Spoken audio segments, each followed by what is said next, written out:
So, hello everybody, and welcome. And as one of the PC chairs, I'm very happy to have so many people here, and very grateful that we have been able to have such a strong program with such many interesting talks and posters. And every year there's also many good, strong submissions that we have to reject. And that's a very strong sign for the FPSAC conferences. That just keeps getting better and better. So FPSAC is really an amazing opportunity to learn and to find new problems and new collaborations. And I hope that all of you will do so during this week. And then as a sign of this strong conference, I am happy to introduce our first speaker, Professor Omer Angel, who is now getting his microphone. And his slides should be up soon on the board as well. So Omer is professor at University of British Columbia in Western Canada. He's a fantastic mathematician and probabilist, and all of us who had the great fortune to collaborate with him knows that he's a man full of ideas and a very fast thinker, and is also giving very good talks. And I'm very much looking forward to hear what he has to tell us about how to find even subgraphs in infinite graphs within an IID probability.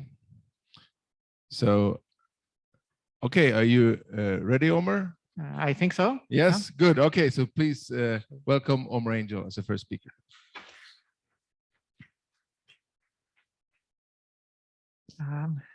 So thank you, Arvind, Linus, Svante, and the rest of the organizers. It's wonderful both to be here specifically in Bangalore again and to be able to travel again and see so many people I hadn't seen for a long time.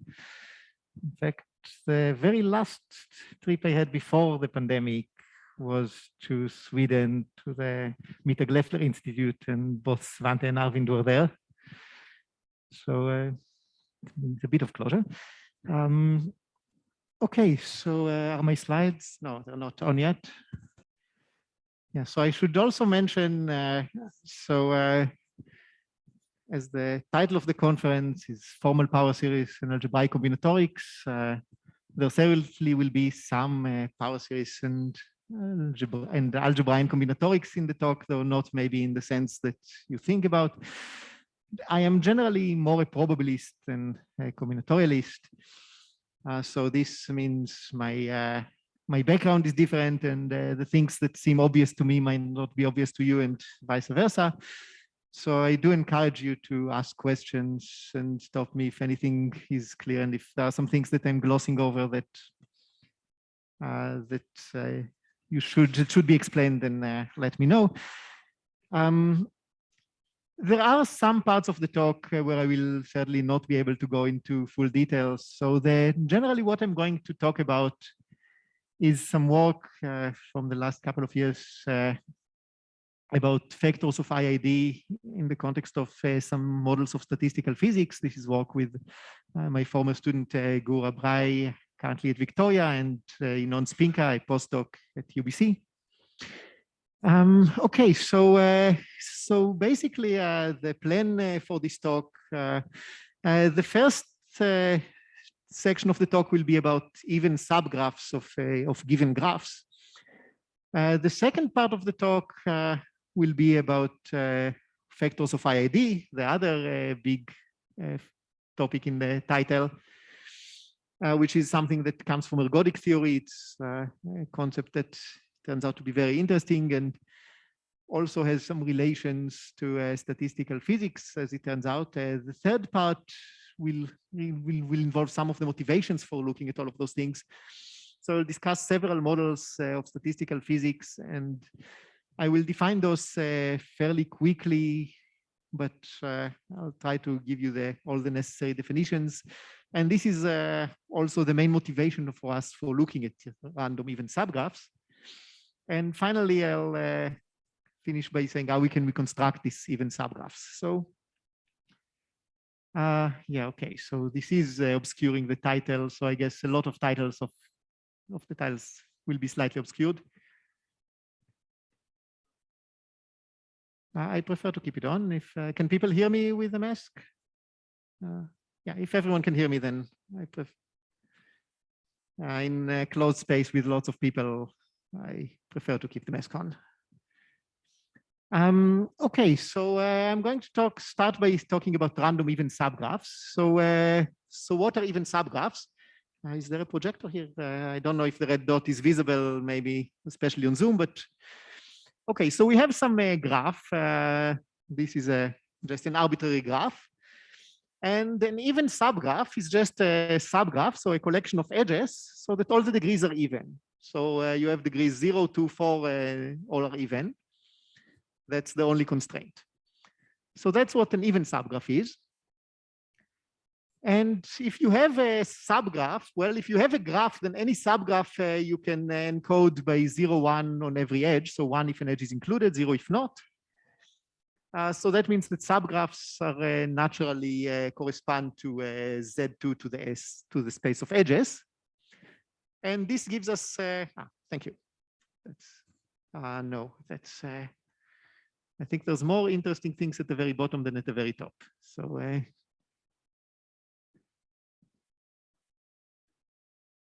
at the top, I just have a title, which sometimes is the same from slide to slide even.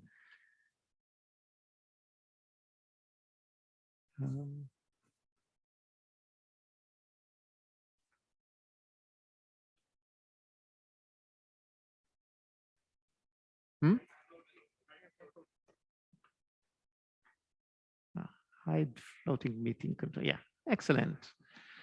Yeah, so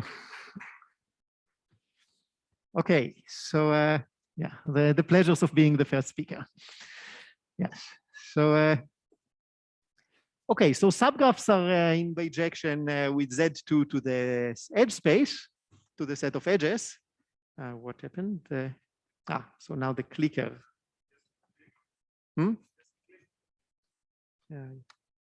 On there? Yeah, so this stopped working now. So I can just go here. I see, yes, okay. It was just the focus, yeah, it's working now. Okay, so so because of this connection with Z2 to the E, there is a natural vector space structure here. So that lets us talk about sums of subgraphs, where if you add subgraphs, everything is added mod 2. So if an edge is included, so we have the subgraph on the left and the subgraph on the right, both are even. And if you add them, then you get the subgraph on the right. And it's easy to see that if you take even subgraphs and add them, you get an even subgraph. So that means that the even subgraphs are a basis. I need to, but I already know how to do this. Okay, let's hope it stays gone. So this is the space of even subgraphs, which is also called the cycle space. The reason it's called the cycle space is that it's spanned by cycles. So you have those two cycles, you can take other cycles, and the subspace generated by them is the even subgraph space. So that's what happens for an even for a fixed graph. And if you, and for now we are thinking of finite graphs. Later we will talk about infinite graphs, and there are several interesting things that happen there. But still, for finite graphs, suppose we want to pick uniformly a random element of this cycle space. So we want to pick a uniform age. Okay, so it's a finite space. There are lots of ways to do this, but here's one way. I can take some basis B. So this is true in any vector space over Z2. So you can take a basis B, and you take independent uniform epsilon i's. Okay, this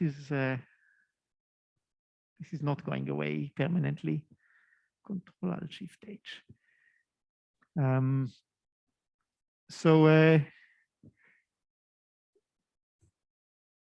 So we have some basis B, and we take coefficients epsilon I, which are uniform either 0 or 1, and we take the sum of epsilon I bi, and this gives us a uniform element. This is true for any vector space over Z2. And something that should be corrected here. So actually, the distribution of the result does not depend on which basis you take. That's also easy to see. That's basically linear algebra. But B doesn't even need to be a basis. B can be any spanning set. So it doesn't have to be a basis is a minimal spanning set. You can have some extra elements in B, and this will still be fine. And the distribution of the element that you get will be uniform over H for any spanning set B. So this all is some nice simple things you can do with finite graphs. But what happens when you take infinite graphs? And when you take infinite graphs, things become a bit messy. So these are infinite dimensional spaces, and you have to be a bit careful. So the simplest example of an infinite graph, we can consider connected graphs for now. The simplest example is something like Z, the infinite line. And for the infinite line, well, you can see there are no cycles, right? There's certainly no cycle that you can take. So the space spanned by cycles is just the empty graph. But there is one other even subgraph of this, just the whole thing. So in this case, we have just two even subgraphs, either the empty subgraph or the full subgraph. And okay, it's only two, so it's also clearer what it means to take one uniformly. But this is sort of too simple an example. So the next example is maybe something like the infinite ladder graph. So for the infinite ladder graph, we already have quite a lot of even subgraphs. So we have the cycles, and the cycles are basically the individual squares. Or if you take a cycle which is slightly longer, a cycle that goes around 2 squares, well, this is actually just the sum of the cycles that go around the 2 individual squares. So you can take the subspace spanned by all the cycles, by all this, and this is a well-defined space of this infinite dimensional space. But this does not include every even subgraph. For example, if you have the subgraph that includes just the top line, so this cannot be written in any way as a sum of cycles. And then you can consider other things like the grid, like the two-dimensional grid or higher dimensions. And again, you have lots of cycles here, but here it's also, there's a question, can any even subgraph be written as a sum of cycles? So it turns out that when looking at infinite graph, and this is something that you see a lot in many other settings in statistical physics. Sorry, there's one more example I want to mention, which is a regular tree, or it doesn't even have to be a regular tree, but if you have an infinite tree, then again, there are no cycles, but you do have lots of even subgraphs. So you can take any doubly infinite path, and that would be an even subgraph. So something that happens in many models of statistical physics, when you want to define things on an infinite graph, well, you start with something that is well defined on finite graphs, and then you take limits. And there are two types of limits that are the most common to appear. They're the free and the wired limits. So what is a free limit? So the free limit, you take some subsequence of finite graphs, say, call it Gn inside G. So we have some infinite graph G that we are interested in. We take a finite subgraph Gn. And now we can take a random even subgraph of Gn. So Gn is a finite subgraph, so it's so we know exactly what it means to take a uniform even subgraph of Gn. And now I want to take a limit, and this is a distributional limit of the Hns. So what does the limit mean? So you can ask for every set of edges, you can ask what's the probability that these edges are included or excluded from H. And these probabilities, for any set, these probabilities converge as Gn goes to infinity. So this is a theorem. It's not a very difficult theorem. It can even be an exercise, but I will not prove it. So this limit exists. So this means that again, for any set of edges, if you ask which of those edges are included, so that the probability that certain subset of these edges are included in H converges as Gn grows and becomes the whole graph. And the limit also does not depend on the choice of the Gns that we take. So that means there is a natural distribution on even subgraphs of the limit graph. And this is called the free limit. And the reason it's called the free limit is to distinguish it from what is called the wired limit. So the wired limit is a similar construction, but we do something slightly different at the edge. So we take a finite subgraph Gn, and now you define Gn star by contracting everything outside of Gn to a single vertex. So this is a picture. If you take, for example, the square grid, and suppose that Gn is some box inside the square grid, then you can contract everything outside to a single vertex, which has a very high degree now. It's connected to everything along the boundary, sometimes even with multiple edges. That's fine.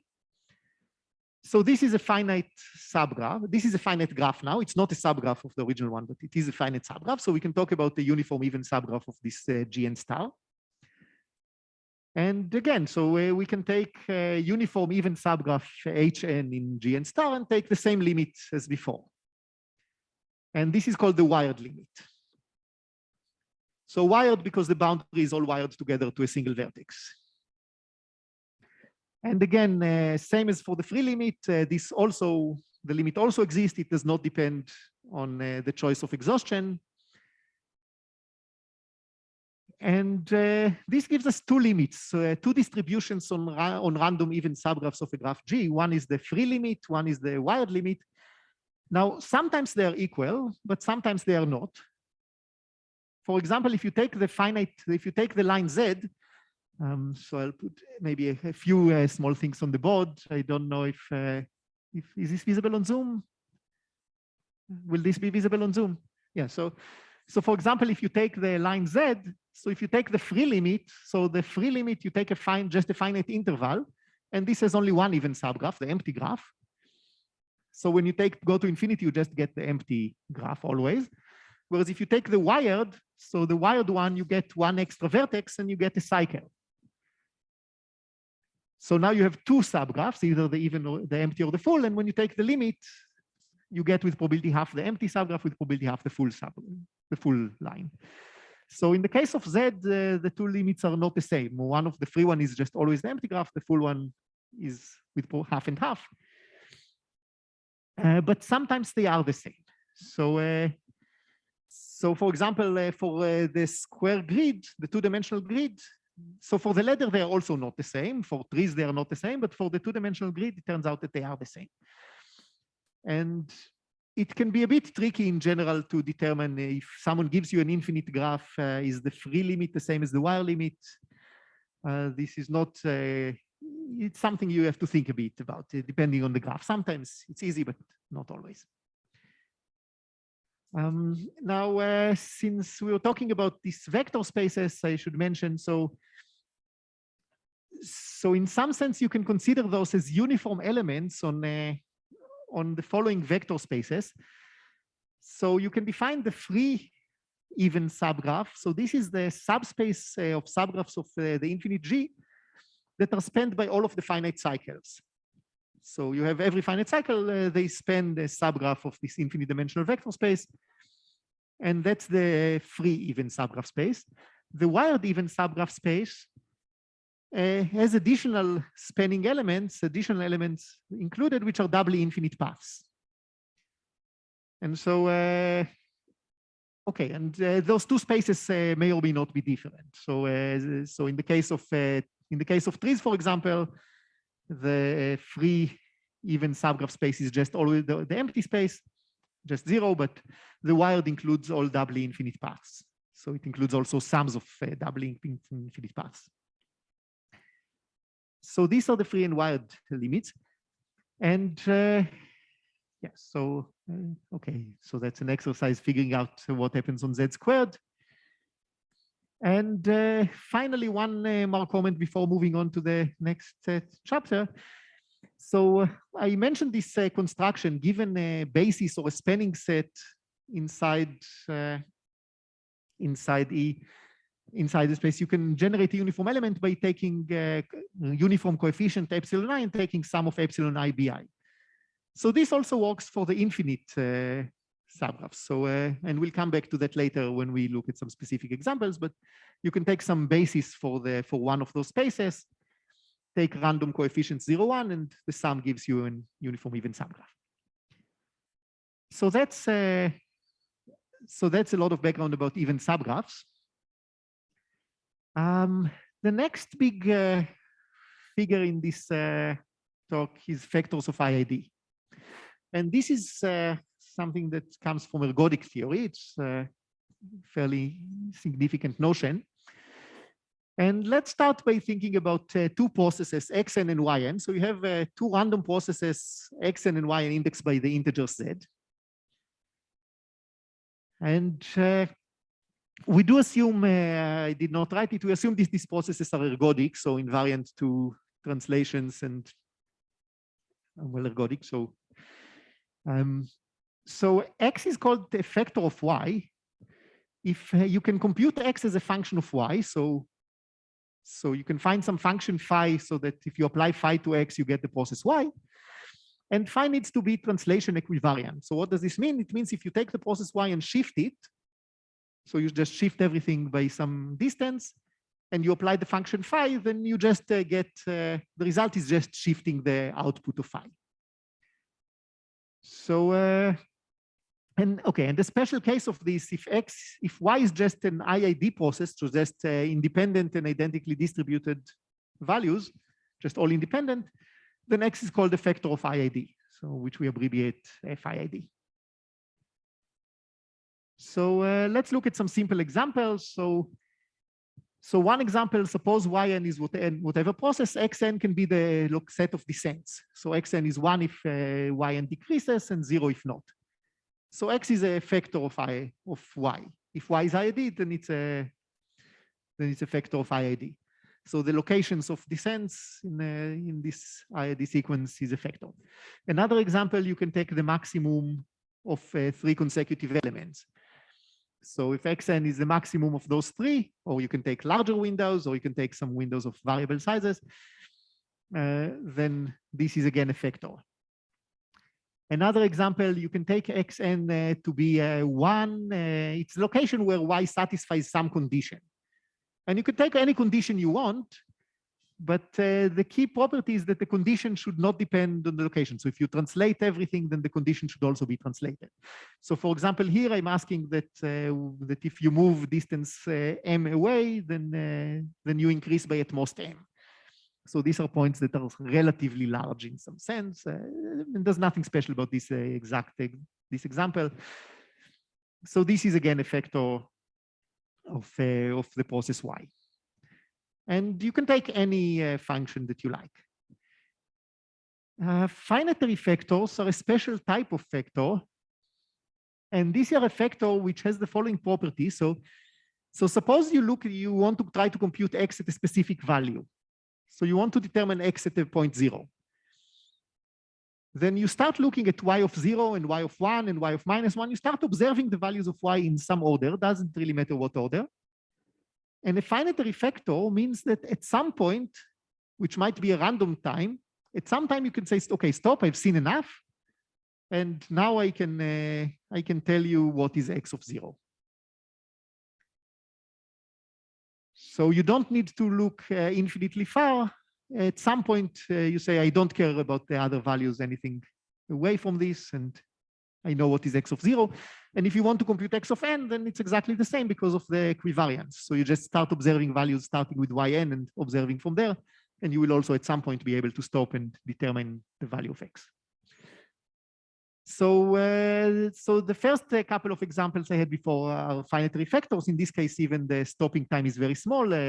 So for this one, you can stop after observing those 3 elements. For this one, this one is not finitary. Because if you start observing values of y, well, maybe at some point you find some value of y, some value of m which violates this, and then you know, okay, x is 0. But if you have not observed such a thing, then you have to keep looking, and so you might not be able to say stop at any point. Well, okay, so this depends actually on the distribution of y, but if y is bounded, for example, then at some point you will be able to say, you know that, so if y is, so if the y's are between 0 and 100, then after you observe the 100 elements, you can stop. But if the y's are unbounded, then you are not able to stop. So these are finite factors, and it turns out a major problem that in many cases people are struggling with is understanding which processes can be written as factors of other processes, specifically of IID, and what properties can these factors have. So can they be finitary? And if they are finitary, how far do you need to look before you stop? And there are many other properties that I'm not going to get into. So the examples I gave you before are for factors when the processes live on the line. So you have the integers z, and you have for every n, you have xn and you have yn. But this makes sense also for processes which live on some other graph. So you can consider some general graph with G. And you can consider a process which lives, for example, on the vertices of G. So for every vertex V, we have some value xv. That's a process. And we want to have the same property. So x is a factor of y if you can write x as some function of y, which is equivariant. So if you apply some isometry to the graph G, so for example, if the graph G is z squared, and you translate everything by some arbitrary amount in an arbitrary direction, you get a factor. Similarly, if you take a regular tree and you can apply some isometry, so that means every label moves to some other label with some isometry of the tree, and you apply the function phi, then you get the same function of x. And again, maybe simple examples, you can look at something like the maximum of say the label at the vertex and the neighbors. That's a simple example.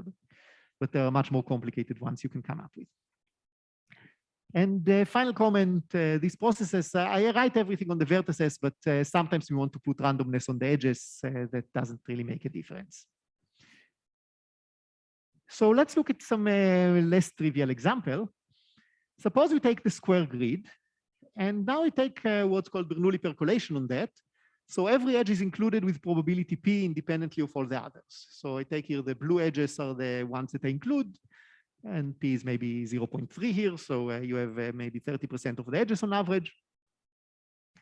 So this gives us a random subgraph. And now I'm going to assign each cluster. I look at the connected clusters, and each cluster is going to be either red or blue or green, sorry, with by a coin toss. So some clusters are red, some are green. And now I forget about the edges. So I had the subgraph where every cluster had one color, but now I forget about this. So now I no longer have a way of knowing whether this edge here was present or not. So this gives me a process. So these are processes. I have a coloring of the vertices, red and green. And the question, is this a factor of IID? So is this, can you describe this process? Can you construct this process by taking some IID variables at the vertices or edges of the original graph and doing some operations which are determined locally? So that's a question. And this is already, turns out, not completely obvious result. So it turns out that if p is small enough, and there's a critical PC, which in this case is a half, then all of the clusters are finite. So we have these clusters that were drawn here, and they're all finite subgraphs. And in that case, it's possible to get this as a factor of IID. And really, the IID, the independent variables are shown in the construction. So you have this independent variable for every edge saying if it's included or not. And then, for example, you can say for every vertex, you have a preferred color. But then when you have a cluster, you can say, let's look maybe at the bottom left most vertex of the cluster. And this vertex determines the color for the entire cluster. So these are IID variables at all of the vertices and edges. And using those, I have constructed this process.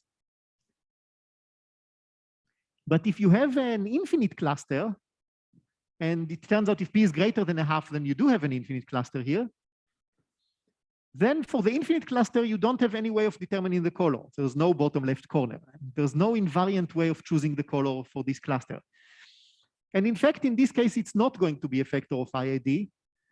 It turns out that if you were to do this, there has to be some way of breaking the symmetry, and the infinite cluster will have either green or red. So that means that either most vertices will be green or most will be red. They will not be half and half, but the symmetry is broken, and the factor of IID cannot do that. So that's what happens on the square grid. But you can ask, and so already on the square grid, you can see that whether something is a factor of IID depends on some properties of this percolation, which are certainly non-obvious property, non-trivial properties of percolation. But what happens if you do this on other graphs? So you can do this not just on the square grid, you can do this in higher dimensions, you can do this on regular trees. And again, something similar happens. If you have only finite clusters, then the exact same argument, basically the construction I gave for this process X shows that it is a factor.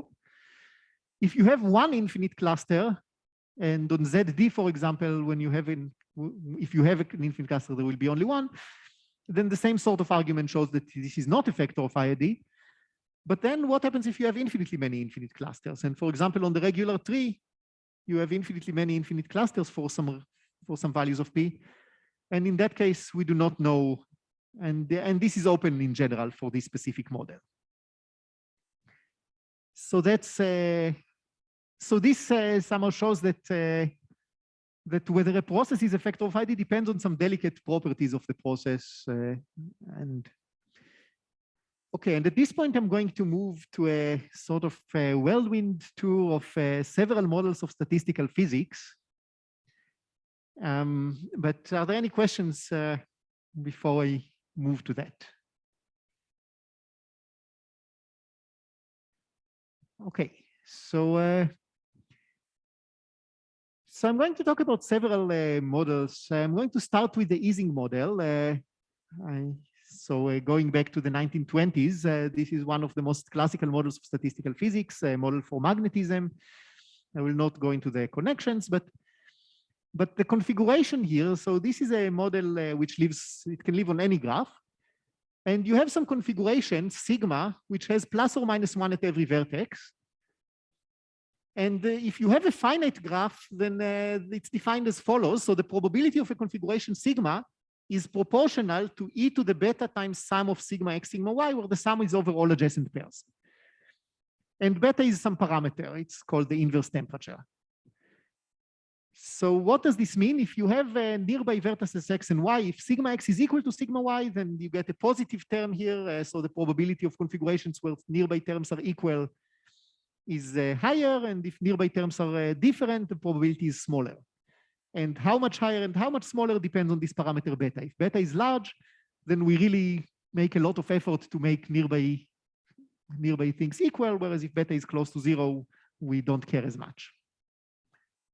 And that's what you can do on a finite graph. These are some examples of what happens if you do this on the square grid. And as with the percolation, there is some phase transition here.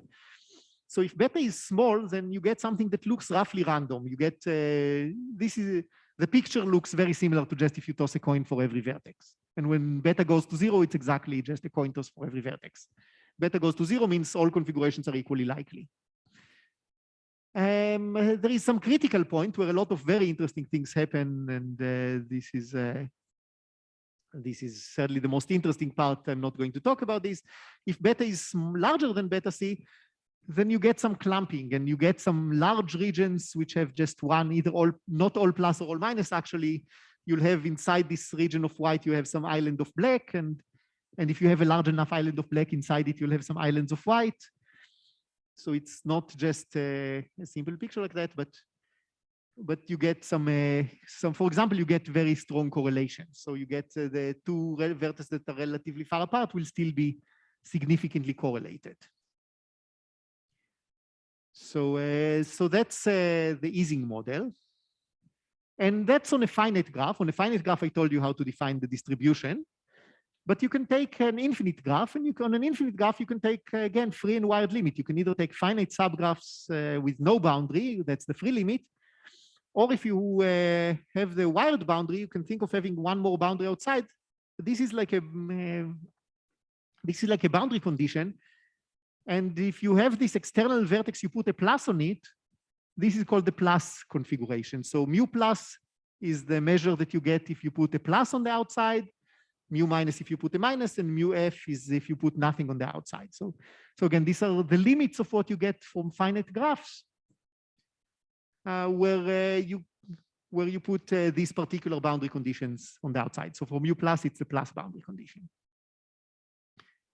And these limits all exist. This is, again, not an obvious statement. And one of the biggest questions, whether these limits are all the same or different. And that is the transition at this beta c that I mentioned. So if beta is larger than beta c, then the limits are not all the same.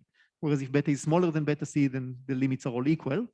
So if beta is beta c, somehow the boundary conditions far away do not matter. Okay, and this has been understood. So there's some work, some results of Ornstein and Weiss and generalized by Adams to general amenable graphs, that the plus measure is a factor of IID for any temperature beta. And this was extended by RL and Spinka to more general models beyond the Ising model. You need some monotonicity property. So in contrast, there is a result of Vandenberg and Steiff on the square grid ZD. It's not, mu plus is a finitary factor of IID, if and only if mu plus is equal to mu minus. So if beta is small enough. And this again shows that whether you can construct this process as a finitary factor of IID captures some of the physical properties of the model, and in particular, this phase transition that happens at the critical beta. And I will not go into the reason why, but we can discuss this later if anyone wants to.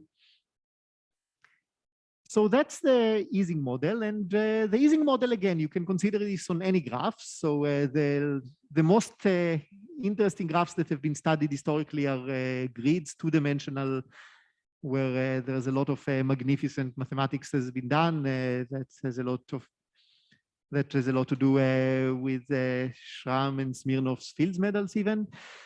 But in 3 dimensions, things are very exciting as well. Higher dimensions too.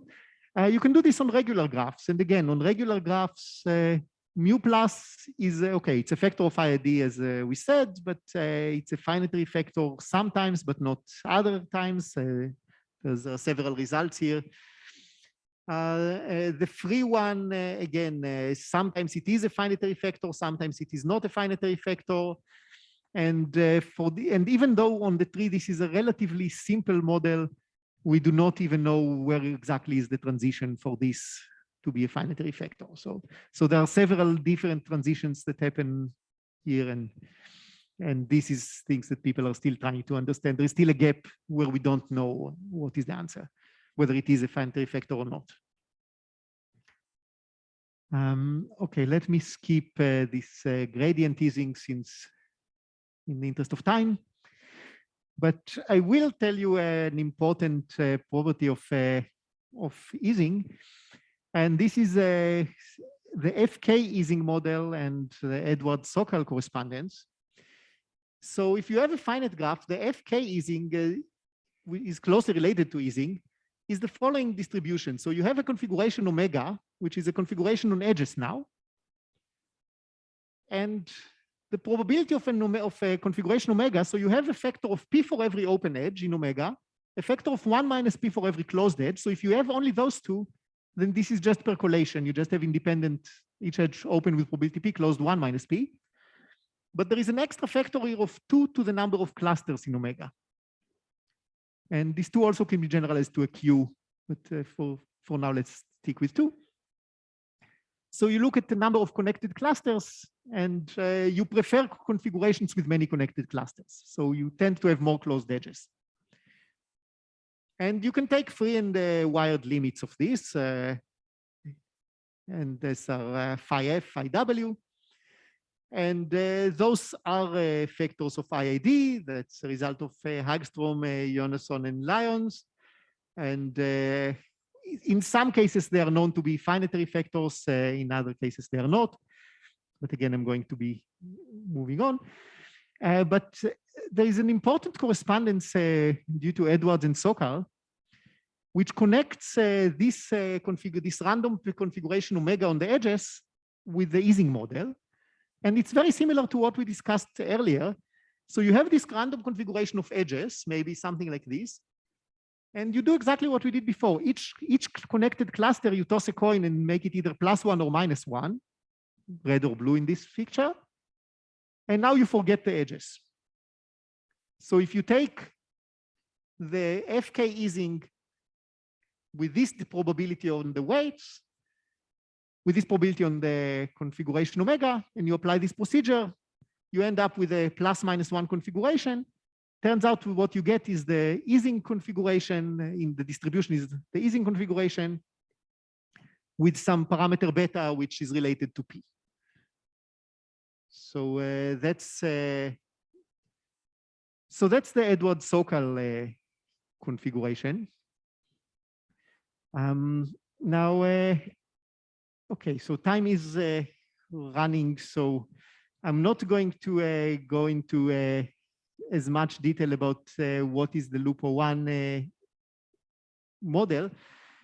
I'll just say briefly, so this is a configuration, this is a random graph where you have configurations eta on edges and vertices. So you have 0 or 1 on every vertex and 0 and 1 on every edge. And here we start connecting to the even subgraph picture.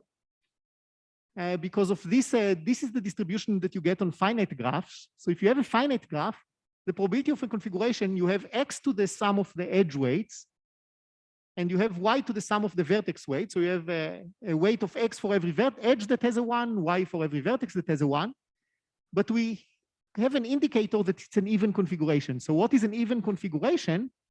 This is just like the even subgraph. So for every vertex, we want that the sum of everything involving the vertex is even. So the sum, this means all of the edges, including the vertex, plus the eta of the vertex itself. And maybe one way of thinking about this, so you have the graph, and you can think that you have this one axis outside vertex, which is connected everywhere, and the eta v tell you whether the edge to this external vertex is present or not, whereas the eta e tells you whether an edge is present or not. So then you just have an even subgraph of this extended graph, the original graph plus this outside vertex connected everywhere. Okay, and we have free and wired limits, and as I wrote here, there's a special case. If x is 1 as y is 0, then this is just the even subgraph of the original graph.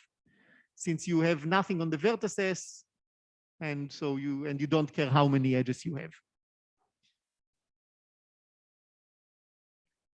Okay, and we can understand some things about when this is and is not a factor of IID. And in particular, we can show, this is one of the main results of this work. So the wired measure is always a factor of IID, except for one setting. If x is 1, y is 0, and g is a two-ended subgraph. And I'll just state quickly. So what does it mean two-ended? The number of ends of a graph is the maximal number of infinite connected components when you remove a finite set. So if you take the two-dimensional grid, if you remove a finite set, you have only one infinite connected component. If you have the line or a ladder graph, you can remove a finite set so that you have two infinite components. So those are two-ended. So the wired one is not, and remember, x equals 1, y equals 0 means just the uniform even subgraph. So in this special two-ended case, the wired uniform even subgraph is not a factor of IID, but in all other cases it is. For the free one, we know that it is a factor of IID in many cases. So it's a factor of IID whenever y is positive for many graphs G. If it's amenable, if it's planar, there's some other condition that I will not discuss. We believe it's always a factor of IID, but we are missing some more general construction. So these several cases are just based on different constructions. And the way we prove this theorem, the main idea is by a connection with the Lupo-1 model. So the Lupo-1 was known to be a factor of, sorry, the FK Ising model was known to be a factor of IID. And this is connected to the Lupo-1 in some work of Eisenman, Dominique Kopan, and Sidorovicius from about 10 years ago, where they show that there is a strong connection between these models. It's a bit similar in flavor to the Edward Sokal correspondence. So given a configuration of the Lupo-1, so it's you have this configuration on edges and vertices, you can just say that every edge that was closed, you still open with probability X independently of the others, and every vertex you open with probability Y. And you get a random subgraph, and okay, and then you need, and this gives you the FK Ising. So this exactly gives you the FK Ising configuration. And given, so that means that the FK Ising contains the Lupo-1 as a subgraph. And the other direction is also simple to describe. Given a configuration of the FK Ising model, you just take a uniform even subgraph of that to get the Lupo-1. Now, the FK Ising model was known to be a factor of IID based on the monotone couplings and the connection with the Ising and so on. So the FK Ising model was known to be a factor of IID. So if we can get the uniform even subgraph also as a factor of IID, you can compose factor. A factor of a factor is a factor. So that will give us the Lupo-1 as a factor of IID. And that is the reason that we got interested in the first place in understanding, can you construct even subgraphs as factors of IID? So the basic scheme will be you can generate the FK Ising and then take a uniform even subgraph of that as a factor of IID. That gives you the Lupo-1. And this brings us to the problem that we mentioned. Okay, so we are given some graph, we are given the FK Ising configuration, and we want to generate, so this is now a random graph, it's not a fixed graph, and we want to generate a random uniform even subgraph of that, either wired or free, and that depends on whether we are interested in the wired or free Lupo-1 models, as a factor of IID. So we want to do something like what we did at the beginning. We want to take some spanning set of either the free cycle space, the free even space, or the wired even space, and take a sum like this, sum of epsilon IBI. But in order for this to be a factor, we need two things. First of all, we need this to be well defined, and this means that the sum needs to be locally finite. If you have an edge that is contained in infinitely many of those BIs, then the sum, this is just a sum over Z2, the sum will not be defined. So we need the sum, so we need this spanning set to include every edge only finitely many times. That's one constraint. The other constraint, in order for this to be a factor, we need to choose these BIs in some invariant way. So you can't just say, here's my set, just have a fixed root and list the BIs, because then if you apply some translation, then your basis will have moved and you are not using the same construction. So it will not be equivariant. So as an example, one of the simpler constructions, if you have a planar graph and you're looking at the free even subgraph space, you can just take the set of faces. So the faces are cycles and they generate, that's a spanning set, and every edge is included in only two faces. So then you can just say, well, for every face, you take either a 0 or a 1 coefficient, and you take the cycle around the face like that. So how much time do I have at this point? Fine. Okay, thank you. So, okay, so I'm not, okay, so there's a more precise definition of ends of a graph. So you can talk not just about the number of ends, but about the actual ends. And you should think, for example, of the case of a tree, where on a tree, basically an end is just any infinite path. That's a nice, that's the basic example you can have in mind. And here's a way to generate a basis for a cycle. So we need the 3T. So given a graph G, we need a 3T. We need it to be end faithful. That essentially means that every end of the original graph has one end of the tree. So if you're looking at something like a strip, then you need a tree that has one infinite path going to the right and one going to the left. Exactly one in each direction. Okay, so if you have a tree like that, here's a way to generate a set of cycles which are spanning. So I take every edge that is not in the tree and I generate a cycle CE. So how do I get the cycle? I take the edge and then I complete the edge to a cycle by connecting through the tree. So again, I have an edge that, and the red edge is not part of the tree. The tree is in black here. We have a red edge that is not part of the tree. And I can close it to a cycle inside the tree. So this gives us a spanning set for the even subgraph, for the free even subgraph class, provided we can find such a tree. So can we find such a tree? So there is a result of Helin from the 60s that says that every connected graph has an end faithful spanning tree, but we need to choose one in an invariant way. And that makes things more difficult. So there are several results, various cases where it's known that this can be done. In the amenable case, there are some results of Benjamini, Lyons, Perez, and Schramm, and some results of Timar that show that it's possible to construct such trees. The infinitely many-ended case, so this is a non-amenable case, is less clear. So at this point, okay, and I'm not going to go into the details of the constructions given time, but at this point, in some sense, things break down and we no longer have a unique method that works always, but we just have various methods that work in various cases. And we're still looking for some method that works in much greater generality. So another thing that we can do, so the wired even subgraph space is easier to work with.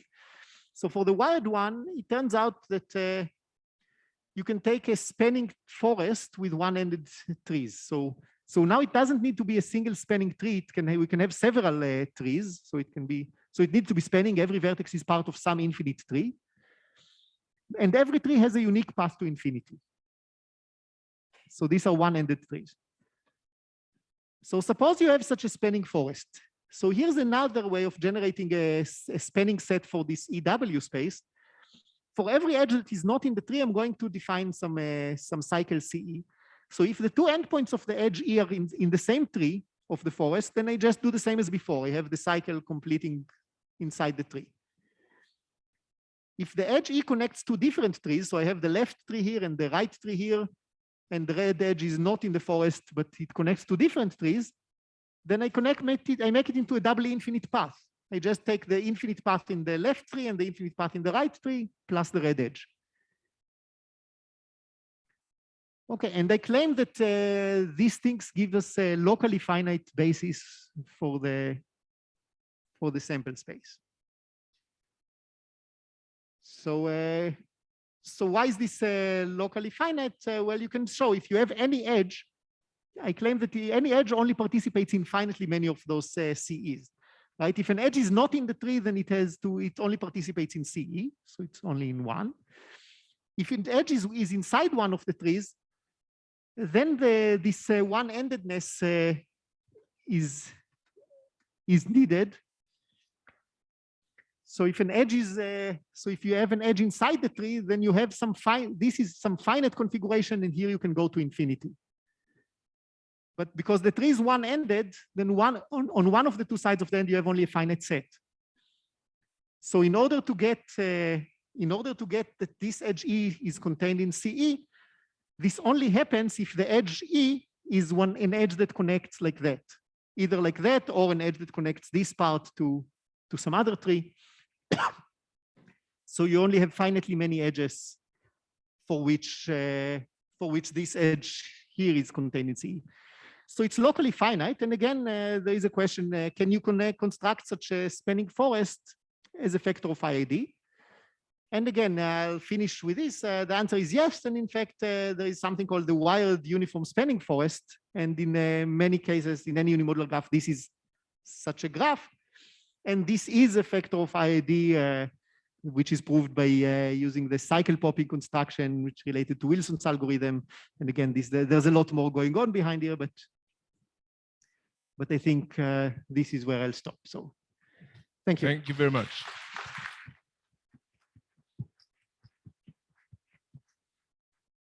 Do we have questions for Omer?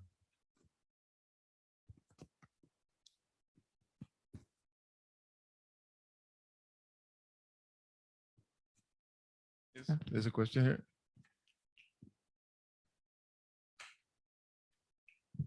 Yeah, so I was just wondering if there's a version with directed graphs. So you mentioned, I'm mostly referring to the early parts of your talk. So you mentioned yes, you can construct the subspace of even subgraphs. So I was wondering if you could also define that using directed cycles and a directed graph as well, right? Yeah. So a lot of things can be defined, and certainly it's a very interesting question to do things in a directed setting. The linear algebra aspects break down. So a sum of two directed cycles with cancellation, mod 2 is no longer a directed cycle. So at least the picture that I painted for you breaks down at a very early stage. So I'll have to think more about what can be salvaged, but it will have to be a very different picture, a very different story from everything I said. It's certainly an interesting question. Any other questions for Omer? Okay, let's thank Omer again for a very nice and interesting talk. Okay, so, and thanks again for the invitation. It's a pleasure to be here.